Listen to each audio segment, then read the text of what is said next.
Good afternoon, guys and gals. On this looks like a pretty nice day outside on this Tuesday afternoon. A nice day from in the AC. When you walk outside, it's kind of hot, but if you're from Texas or Oklahoma or in the area, you know it's going to be hot. But hey, happy belated Father's Day. It was Sunday. I hope all the fathers and dads, guys out there, had a good day. I did personally. I was with the people that I love the most, my family. They took me actually camping, real camping in tents. Yeah, it was crazy. Kind of hot, but it's okay. The people I loved are around me, and heat was there. But guess what? I loved it anyway. It didn't matter. I was with the people that I care about the most. And we made some good memories. We had a lot of laughs. We sweated a lot, but guess what? We had a good time.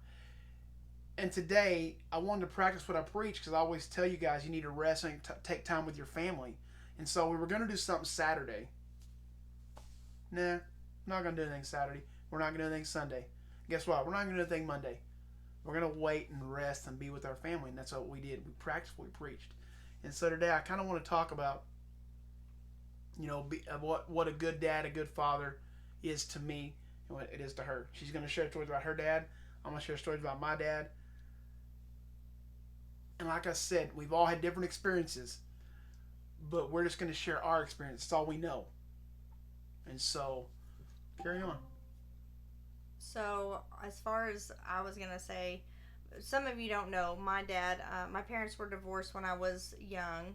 And so, my dad always lived out on the East Coast. He was a surveyor, so that's where the work was. So, he lived on the East Coast. And he would fly me out to see him 1 month out of every summer. And I knew, so I didn't get to spend every day with him on the regular basis like Grant did with our kids.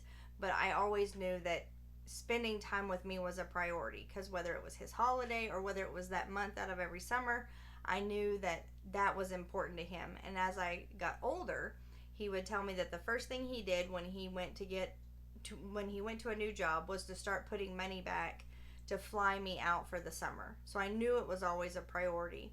So I remember one summer, I went out there and he always made sure to do whatever I wanted to do, whatever I was interested in, he was interested in it. And so one summer he was living in Virginia and we went to a water park. And I was doing the math yesterday and I think he was in his mid 40s.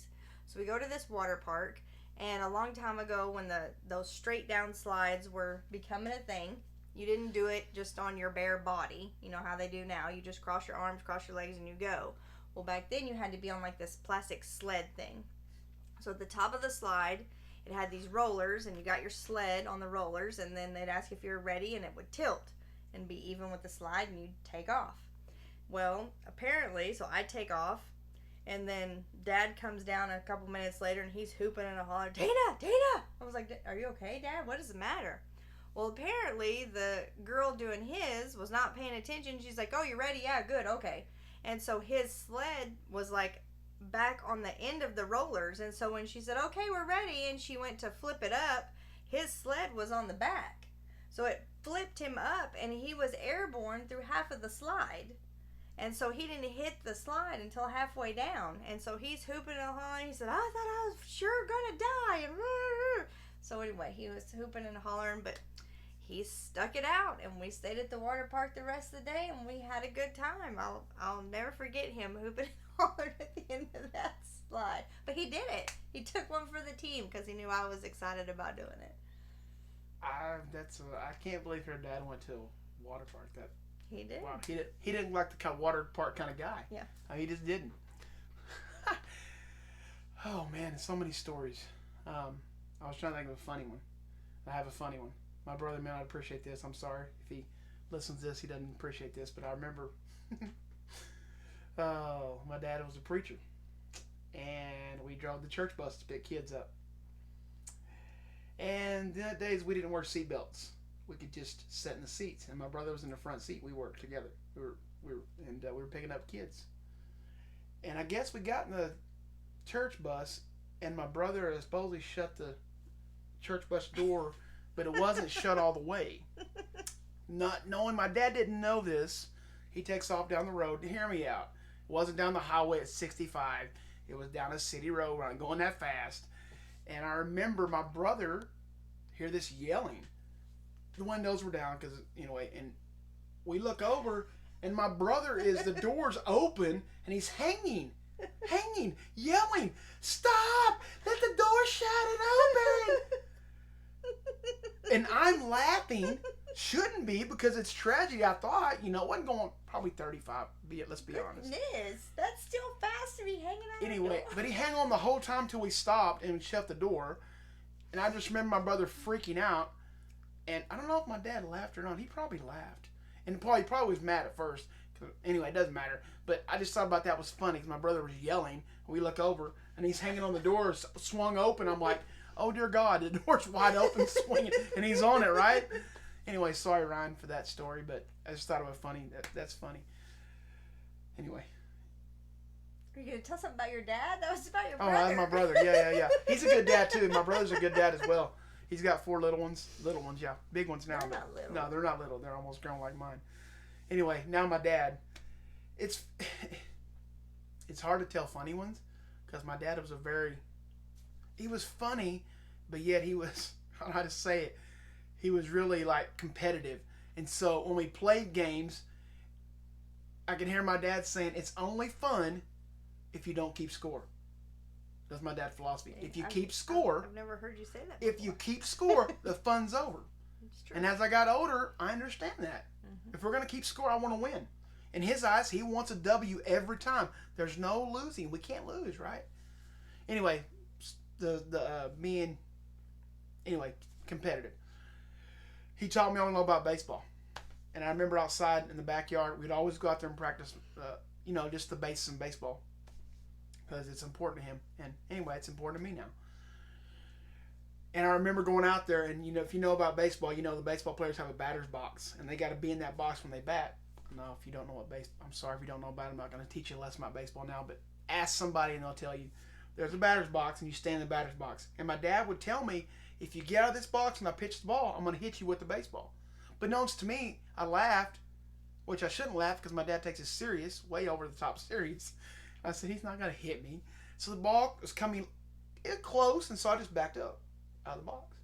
So I'm up there the next pitch, and he pegs me. Pegged me in the arm. I said, "Dad, you hit me with the baseball."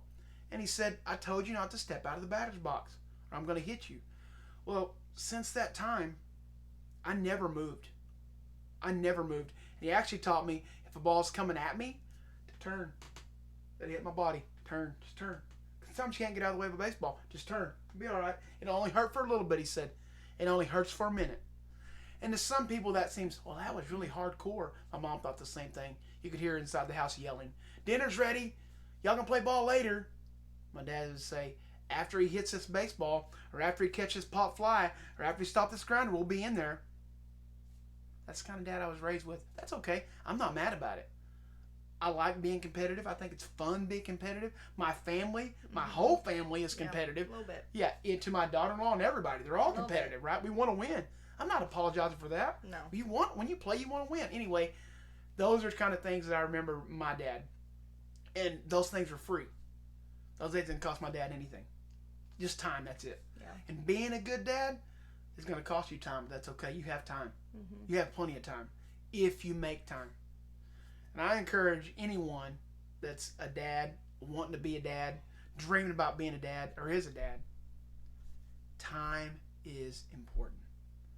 I'm going to take a line from, I know, don't judge me. I watch Friends a lot. I'm going to take a line from Friends. It's only a job. Mm-hmm. It's only a job. That's true. You know how many jobs I've had? A lot. It's okay. They've done their purpose in life. But I've always made time for my kids. Always. There's nothing that's going to come between me and my children.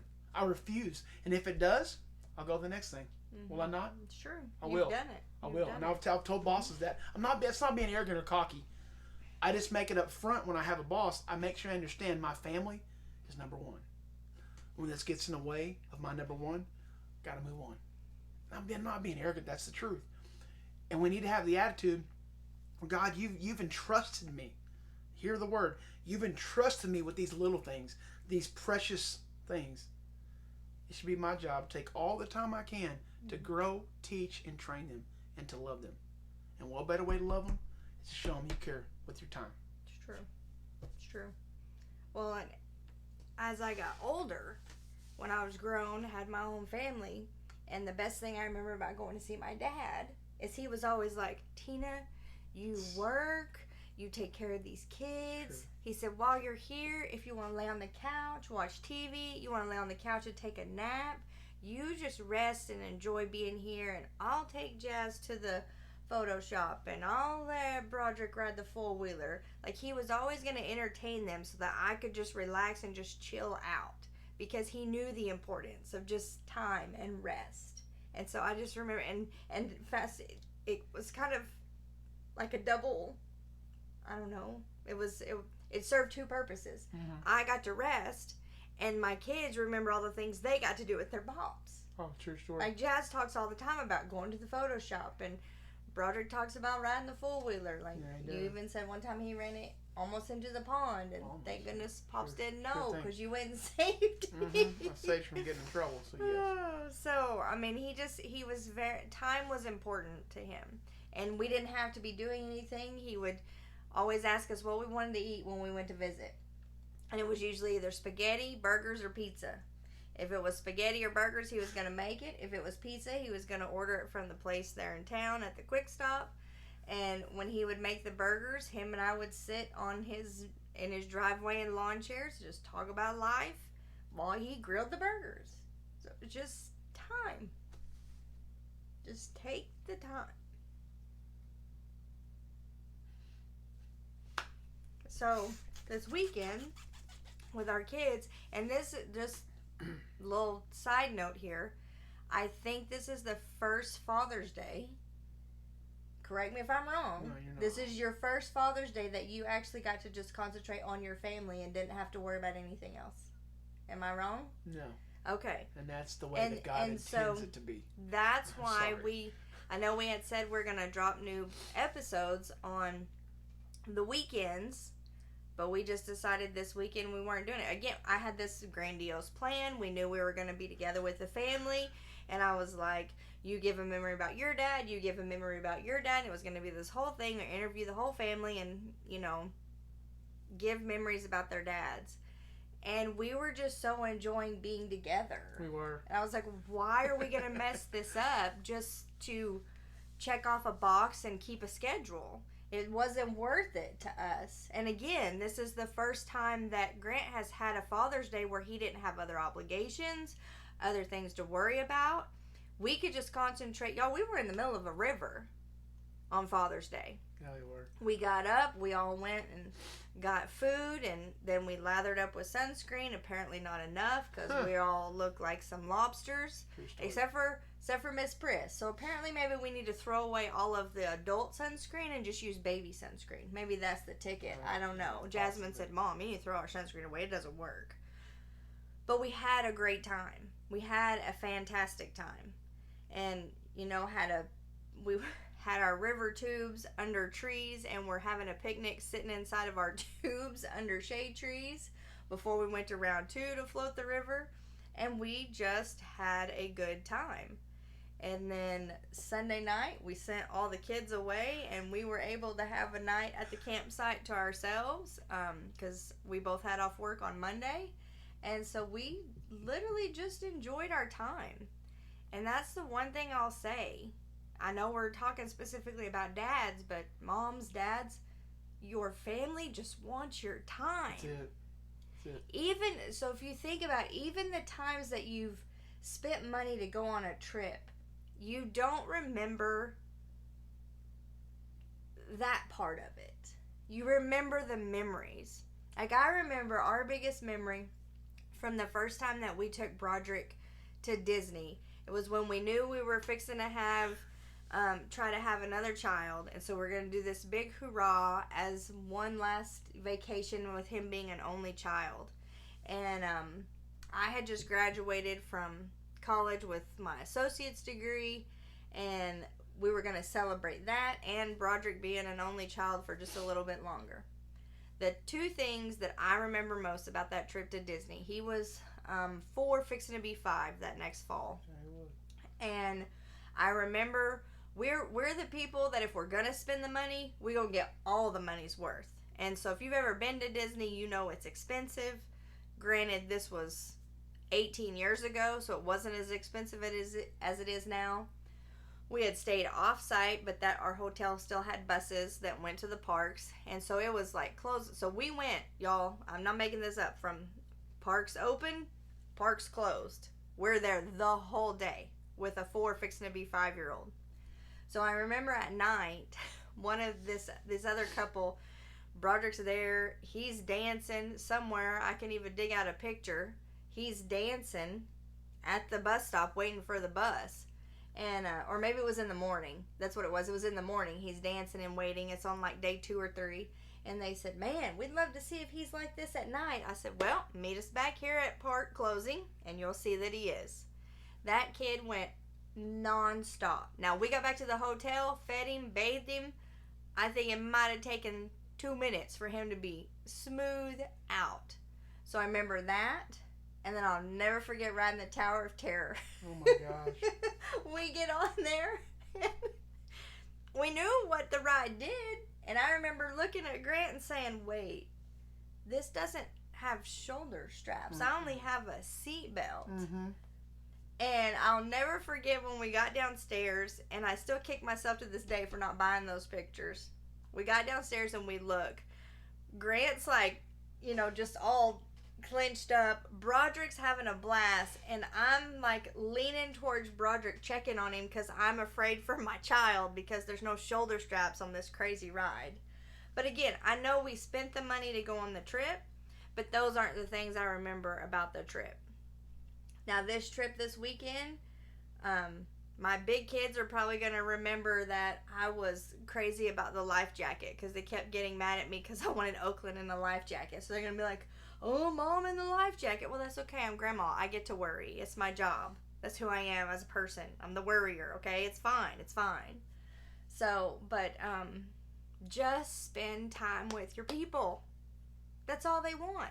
I don't care if you're sitting on the porch. I don't care if you're going to Brahms milkshake run. Whatever it is that is y'all's thing, spend quality time with your people.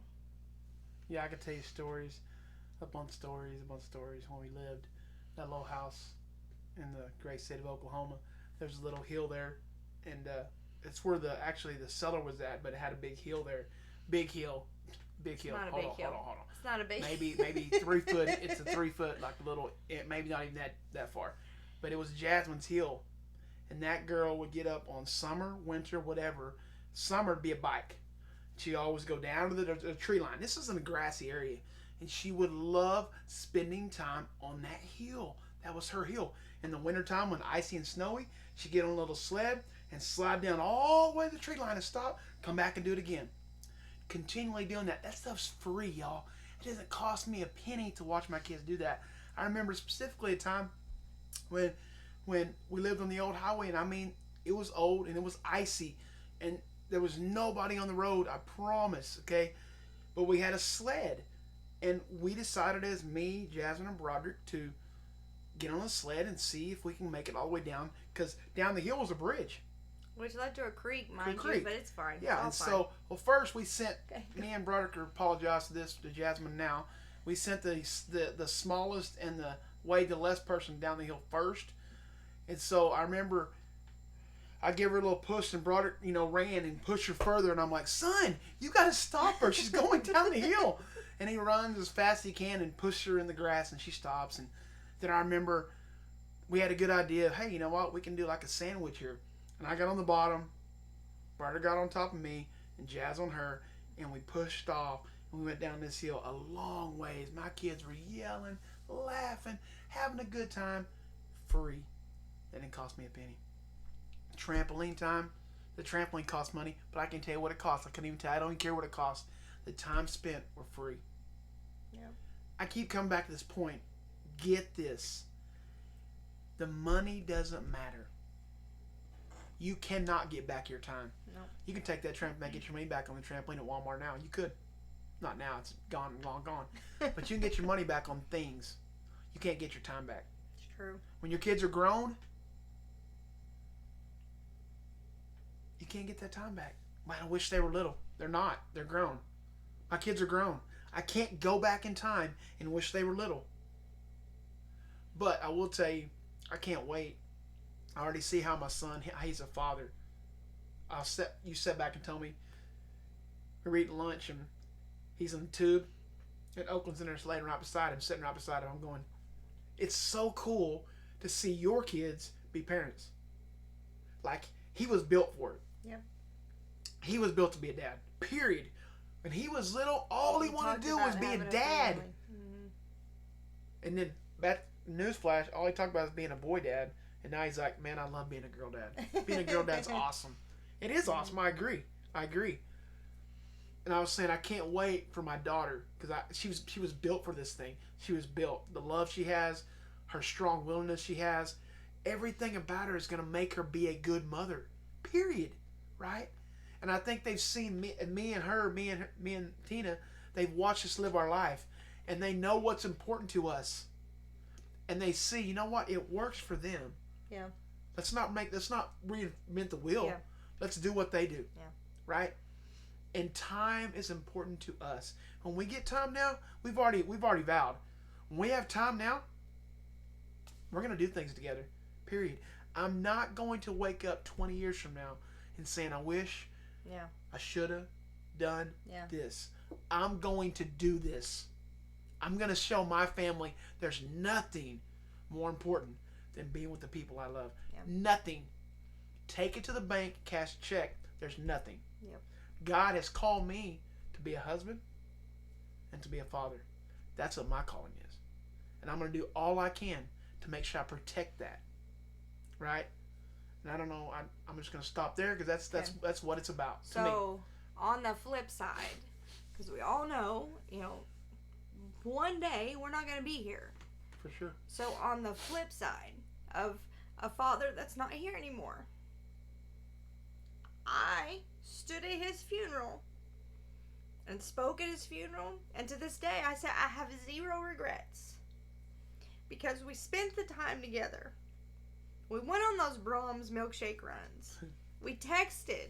I went to visit him. We hung out. And so, on the other side of it, I was the kid. And he always made time for me. Always listened. I don't think about anything. Okay, I'll take that back. I do think about one thing he bought me, because one of the last things I remember he bought me was a pair of boots. And so, I've threatened this man with his life, because he always talks about, I need to get rid of some shoes. I'm like, you get rid of this pair of boots, and that's the day that you're no longer alive. Because my dad bought me these, and we're not getting rid of these. And every time I wear them, think about that my dad bought them for me. But I can't stress this enough. Live your life with your family in a way that they can say the same thing when you're not here. I have no regrets. We went on the trips. We spent the time. I poured in the wisdom. I still remember I was probably somewhere between 17 and 18, sitting with my dad in a Dairy Queen in a small town in Alabama. And people would walk by, and I would look at them as they walked by, smile at them. Halfway through our lunch, my dad looked at me. He said, Tina, he said, you have greeted every person that passed us with a smile. He said, you have a really good way with people. He said, in the way that you treat people, the way that you greet people, he said, that's going to be a very important part of your life. That's going to take you places in your life.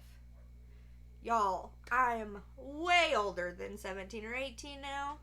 And still, when I see people in public and I greet them with a smile, when I talk to strangers, because my papa always talked to every stranger under the sun, I still think about my dad commenting on how I greeted people to this day. So you never know how far those little nuggets of wisdom are going to go. You never know what that time is going to mean. And I know Grant and I are talking about fathers, grandfathers. But there's some of you listening to this that maybe your dad's no longer with us. Maybe your dad was an absent figure. There's someone in your life that's a role model. Or flip that around. Maybe you're the role model. You don't have biological children. You don't have a biological family. But you have people that you're pouring into. Don't take that for granted. Because I promise what you're doing means the world to somebody. Yeah, see, some time had passed because my mom and dad as well. They were divorced when I was 10, and time had passed a long time between 10 and when when I could start seeing some good things happen. But I think that like right now, my dad he texts me every day, and if he doesn't text me in the morning, I'm worried. I'm like, why is my dad not text me? He texts me every day, every day. It says good morning, good morning, good morning. That's all it says. Good morning. Not all it says, but that's how he starts it. Good morning. And so from that time, there's a lot of time that just I don't really honestly I don't really remember all that mess in the middle. I remember from when I was little to 10, all that junk in the middle, to where the I could see some good stuff happening again, right? And my dad had made me. I wish I'd have brought it in here to see it. Has made me a couple of staffs. If you didn't know, we're Native Americans, and so he made some staffs for me and Tina, and they have our colors of our tribes on them, and we have them on our wall in our house hanging up. We do. He made me a little hatchet with the Seminole colors on the with the with the with the feathers on it. The little things. See that and yeah. See they're Seminole colors. My tribe. That's their colors. Anyway, and so he makes these things, and I just want to say the little things. I keep wanting to go. We're almost done. I promise. I just want to go back to little things in life. You have to keep those, and you got to keep them guarded right here. So when you're having just for a better word, a crappy day, and things aren't going your way, you go, pop it open and say, but you remember the time he did this? Yep. Or she did this? Yep. Or we did this? Yep. And what's cool about being a good father, I think, and a good dad, or she said a good mentor to others, is when we do things, there's no strings attached. No. Not one thing. That's really good. Not one thing. That's a whole nother. If I give you something, my dad give me that hatchet and those staffs. Not ever once he said, "Hey, you need to do this," because remember I made those staffs.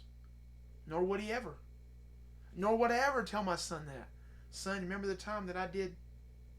No, I give out because I want to. Yeah. I don't care what you do with it. I'm giving it to you. Right?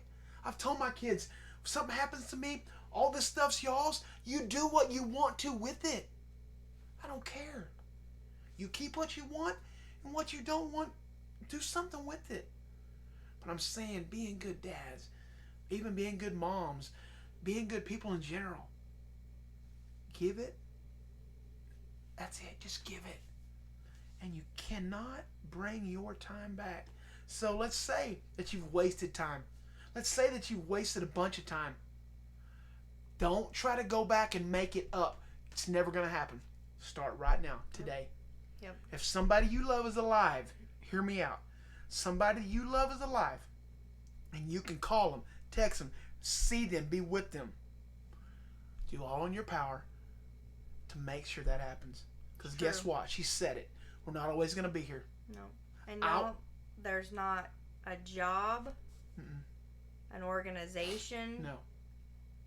Whatever. No priorities. There's nothing. There's nothing that should be making you feel guilty about choosing your family. I'll never forget years ago, I was working with a business venture, and some of those things like you get to go out to dinner. You go out to dinner later so that you can learn from other leaders and whatnot. And we were talking about sacrificing the time and you're gonna miss some baseball games. And I looked at him and I said, "No, sir, I'm not gonna miss baseball games for this business. I'm not."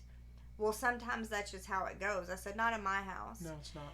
And he said, "Well, at your regular job that you have, if you're working on a big project and your son's got a baseball game or a basketball game that night, and your boss is like, 'Well, we're not done. We got to get this done.'" I said, "If it's after 5 o'clock, I'm going to say, 'Sir, I've done up to this point. My son has a game at this time. I can come back after, or we'll finish it tomorrow.'" And he said, well, you've obviously never worked a regular job. And I said, I just looked at him and I said, you've obviously never met me and how we do things in our family. And Grant and I have both lived by that. Guys, we are afforded only a certain number of minutes on this side of heaven. That's it. Time is the only commodity you have. Make sure you're spending it wisely. That's all. There's nothing else. I mean, we've said it all that we need to say, I think, today, and I hope that something we said you can pick out and say, you know what, that I'm gonna try this. Yeah. I'm gonna do this. I'm gonna do it because they will grow up like that. Yeah. Like that. Your time spent investing in others is never wasted. Never wasted. Well, guys, I hope that today you're gonna enjoy this day if you can. I'm about to go to work, seriously. But I hope if you don't go to work right now, you can go outside and enjoy it. It's nice. It's hot.